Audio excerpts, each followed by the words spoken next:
اللہ تبارک و تعالیٰ کی مخلوق پر غور و فکر کرنے کی دعوت قرآن مجید کے اندر ارشاد ہوئی، تو ہمیں چاہیے کہ ہم قرآن مجید کے مختلف مقامات کو پڑھیں اور اس میں غور و فکر کریں۔ ابھی میں ایک روایت سن رہا تھا کہ ایک لمحہ بھر غور و فکر کرنا 80 سال کی عبادت سے بہتر ہے۔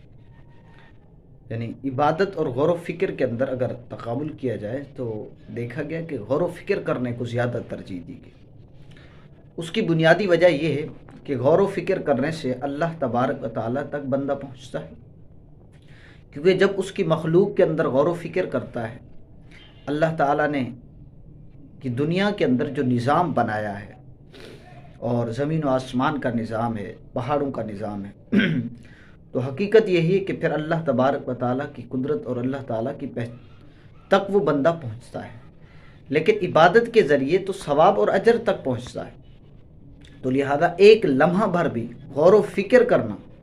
اللہ تبارک و تعالیٰ کی معرفت کا ذریعہ بن سکتا ہے۔ تو کوشش کریں اللہ تبارک و تعالیٰ کی اس مخلوق کے اندر غور و فکر کریں، اور یہ دلوں کو روشن کرتا ہے غور و فکر کرنا۔ تو لہذا اس بات کی دعوت قرآن و حدیث کے اندر بھی بیان ہوئی، خاص طور پر اپنے آپ کا محاسبہ کرنا۔ بعض علماء نے کہا کہ تفکر کے الفاظ جو بھی احادیث کے اندر روایت ہے، اس سے مراد یہ بھی ہو سکتا ہے کہ